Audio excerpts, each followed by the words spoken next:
My name is Gavin Evans, and this is my review of How to Train Your Dragon. And this review will have spoilers, so there's your warning. But I just said this in my review for Coraline, but it's actually very stressful to review your favorite movies.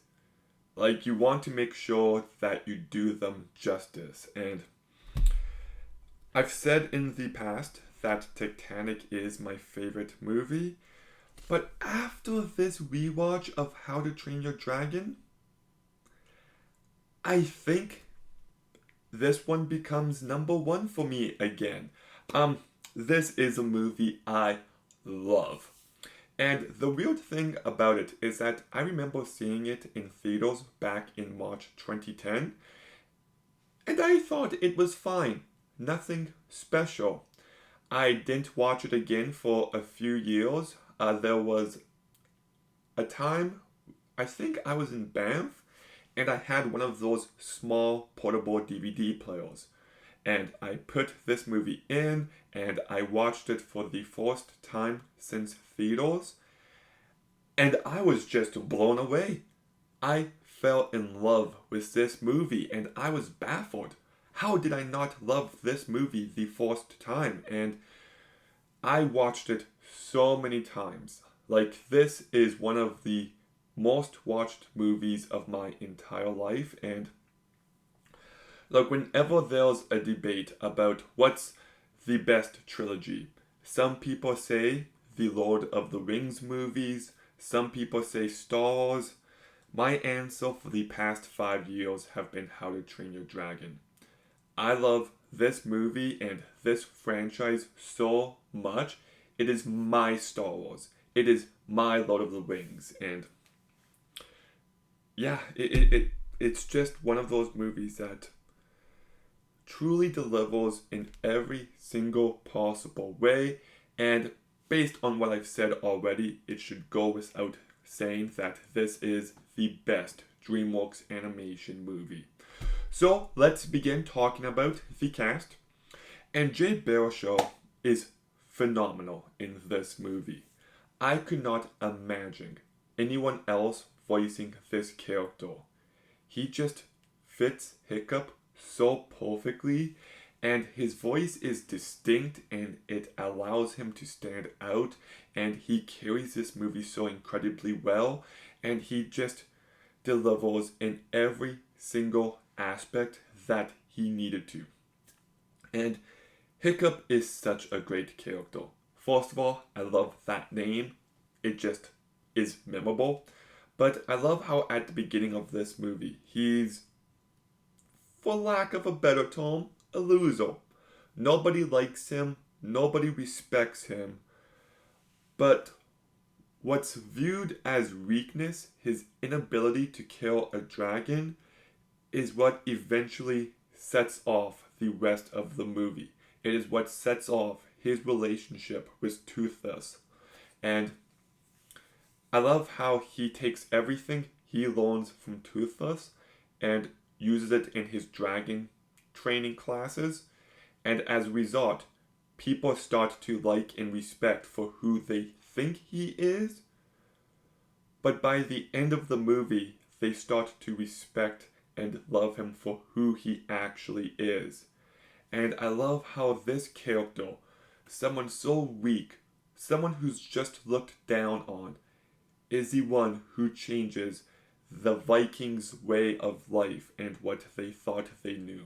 It is just one of my favorite movie characters, and not to talk too much about it in this review, his arc by the end of the third movie is just beautiful. Like Hiccup is my favorite movie character. He is. He's someone I see a lot of myself in, and yeah, great character.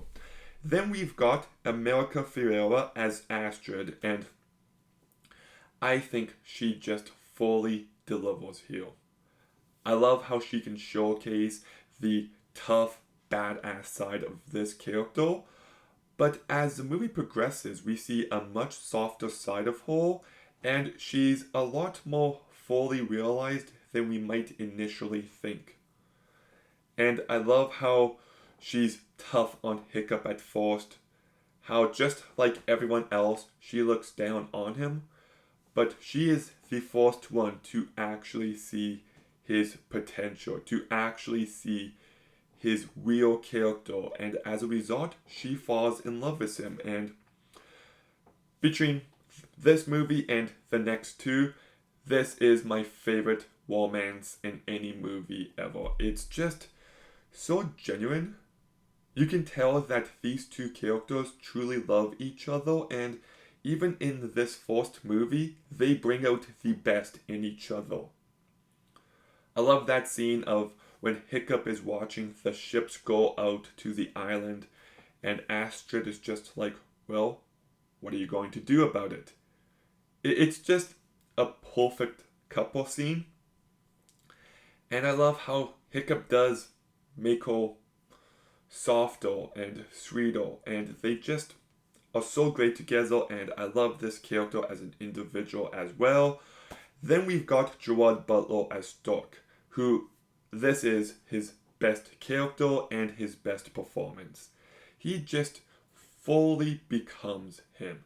He nails every line delivery, and he can be tough and stubborn, but when he eventually admits his faults, it is so powerful, and Gerard Butler just brings the weight needed to this character. And like at the start of this movie, he's actually a real asshole. He is ashamed and just disappointed in his son, and he doesn't hide it. He is stubborn and difficult. But then eventually he's like, oh, my son could be like me. He respects his son for who he wants him to be, but then by the end of the movie, just like everyone else, he learns to love and see his worth in who he actually is. And just getting to that point is so powerful. That scene where he's just like, you're not my son. Shit! Talk about a devastating moment. So, yes, great character, great voice work. Craig Ferguson as Garbo, I think, just brings so much personality and charm to this character. He could have been forgettable, but he elevates him in every sense. We've got TJ Miller and Christian Rigg as Tough Nut and Rough Nut, and I think they brought enough personality to their characters. Jonah Hill as Snotlout, I think does a very good job as well. I love how he's just like, oh, this makes me so angry. I will avenge your beautiful foot. Just, he's so over the top in a very comedic way. And Christopher Mintz-Plasse as Fish Lakes is the naughty guy, but he is still very entertaining to watch. So the entire cast does a great job. But there is one character I haven't quite yet mentioned, and it's Toothless. For a character who doesn't speak, for a character who is an animal, this character is just one of my favorites. The decision to have him act like a cat is just perfect. And look, I'm a cat guy. I love dogs, but cats are better in every way. And cats, you have to be patient with. You have to own their love. And you get that with Toothless here. I love the way how they slowly start to trust each other. First, Hiccup has to bring him food. He drops his knife and makes sure that he knows that he's not going to hurt him. And then it's just this slow build and this relationship coming together so perfectly. And at an eventual point, they completely love and trust each other. You know, one of my favorite scenes, which I'll talk about more later, is the test drive scene. And I love that moment where he needs his cheat sheet and they're about to go through all these walks and Hiccup just throws it away, and it's just a relationship built on instinct now. It is the perfect combination of everything up until that point. And that scene where Hiccup is in danger in the kill ring and Toothless rushes over to save him. Like, you understand the ramifications of what just happened, but it's also built on this love, and I just love these two characters together. One of my favorite shots in movie history is at the end of this movie when Hiccup loses his leg. It's a beautiful scene when he wakes up and realizes that he's not whole. And there's a shot of Toothless and Hiccup walking out the door, and we see Toothless's damaged wing and Hiccup's leg being gone. It's like the two halves that complete each other, and yeah, it's just wonderful stuff. I do love the world building in this movie, like the way they build up the Night Fury and just how menacing it is, but even the Zipperback, the Monstrous Nightmare, the Terrible Terror, the Deadly Natter, and the Green Death, it just feels like a fully realized world. It feels like they really put thought and attention into every single aspect. And yeah, like even the decision to have the dragons operate like a beehive, just really great. But then I also think this movie is very quotable. When I first watched this movie, and before I loved this movie, my one brother was just like, you just need to change all this. And he's like, what movie is that from? And I didn't know at the time, but it is a very quotable moment in this movie. You just need to change all this. You just gestured to all of me. I also love the line, thanks for nothing, you useless reptile. Or, I am hurt. I am very much hurt. Plenty of great lines. This is one of those movies that I can watch and quote it as I'm watching it. I just know it like the back of my hand. I do think this movie is genuinely really funny. Like, it doesn't really try that hard, but it just kinda is. I've already mentioned a bunch of funny scenes, but one of my favorite is when Stork and Hiccup are talking, and Stork's like, we finally have a bunch to talk about. And there's just this silence. Just really funny stuff. I've already talked about it plenty, but I do think the story is just exceptional. Like, people might say it's cliche and it's simplistic. Once again, I don't say simplistic. It is efficient. This movie in 90 minutes has more character, more story, more depth, and more emotion than, honestly, almost every other movie out there. It is impressive storytelling, and yeah, it does have some cliche elements, but it elevates every single one to the point where this movie really stands out. And just watching Hiccup's character transformation and just watching the plot escalate is so perfectly handled, and the build up to the climax just it is terrific screenwriting. This movie is perfectly paced, perfectly structured, and perfectly written, and there's plenty of thematic depth to everything going on. It's a movie about family expectations and the importance of being open-minded and the willingness to have your worldview challenged and being true to yourself, knowing who you actually are, convictions, and genuine love. Like, there's so much on display, and it just feels so rich. And this is a movie that, once again, doesn't have a single moment where it's trying super hard to make you cry, but it is a movie that I find genuinely emotional throughout. Like, just so much of these characters and these relationships are grounded in real, honest emotion, and it gets to me more than a couple of times. And the animation, I think, is breathtaking. That romantic flight sequence is just beautiful. I love the way the water looks in this movie. I love how the build up to the island is covered in mist. It just has a nice atmosphere. I like how this island is brought to life. I just love how this movie looks. Roger Deakins was a visual consultant on this movie, and you can tell while watching it. just the way the camera moves in so many sequences is just perfection, and the action is very exciting. I love how the final battle is just the perfect payoff to some previous build-up. There's the moment where Toothless and Hiccup are just on a walk, and there's these other dragons, and Hiccup realizes they're not so fireproof on the inside, and how that comes into play later. Just very satisfying, but there's a clear elephant in the room that I haven't quite yet mentioned.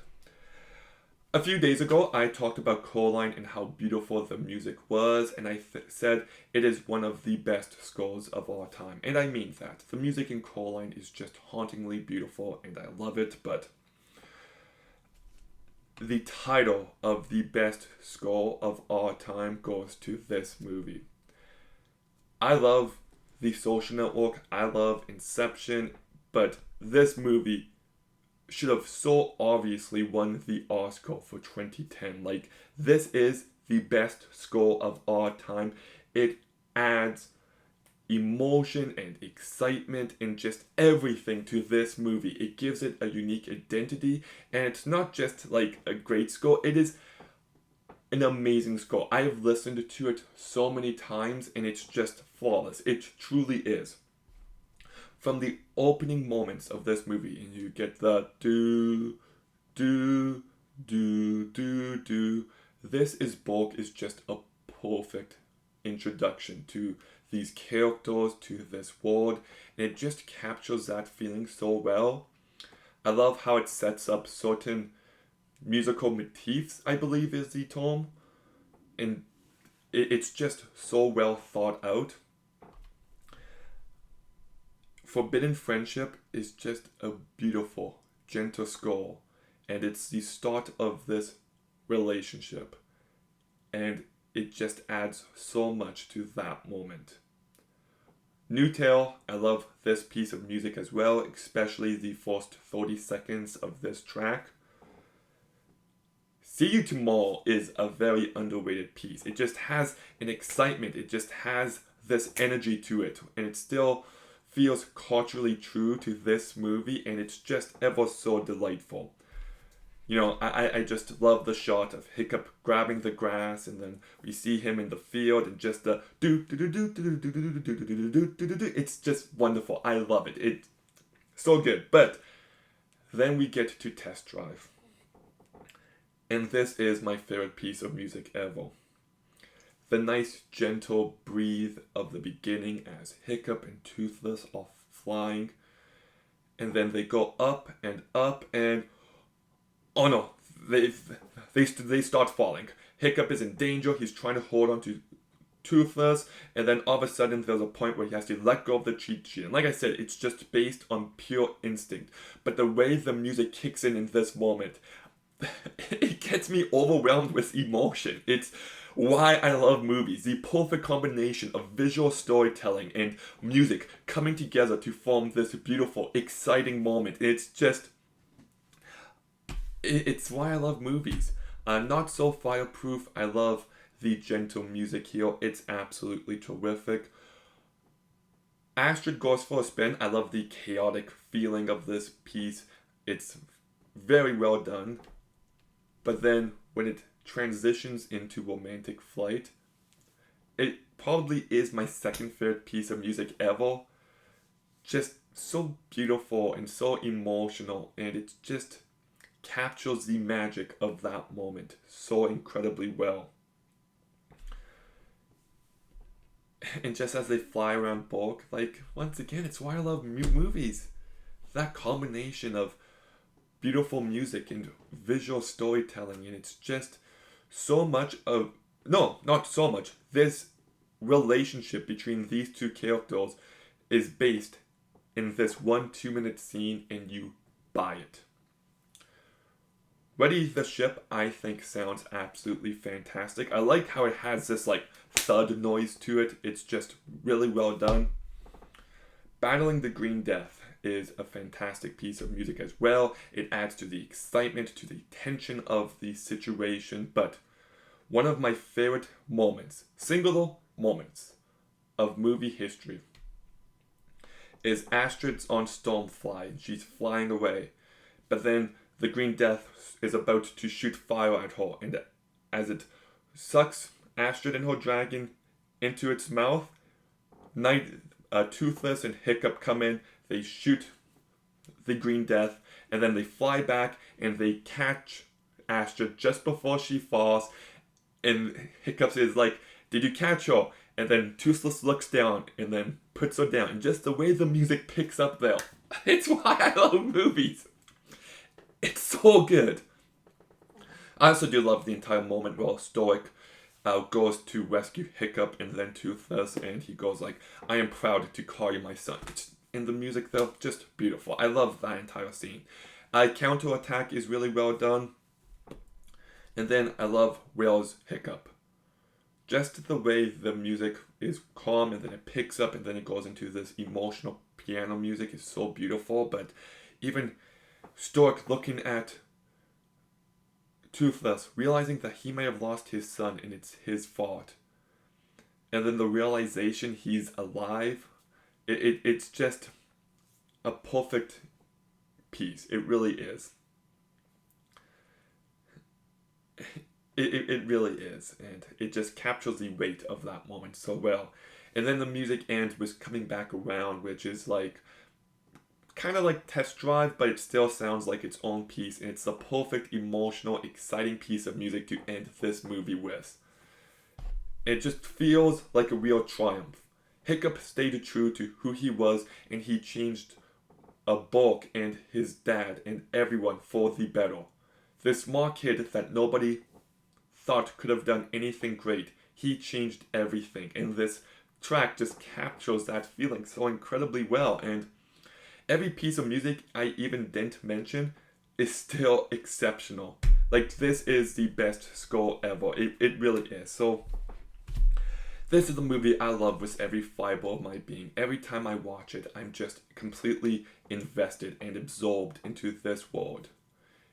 I'm overwhelmed with emotion, and I care about these characters so much. The voice cast is terrific. The animation is beautiful. It is exciting. It is funny. It is, like I said, it is the perfect combination of just visual storytelling and music coming together in almost every scene of this movie. It is a testament to why I love movies. It is a testament to movies as an art form, that they have the power to move you and to make you feel as much as this movie does. And it's the greatest movie ever made. So I'm giving How to Train Your Dragon a 10 out of 10. My top 3 movies of all time: How to Train Your Dragon, Coraline, and Titanic. Yes, so those are my top 3 in case you're wondering. But How to Train Your Dragon, have you seen it? What are your thoughts? Let me know in the comments down below. Make sure you like, comment, subscribe. Stay tuned for more videos soon. And Gavin out.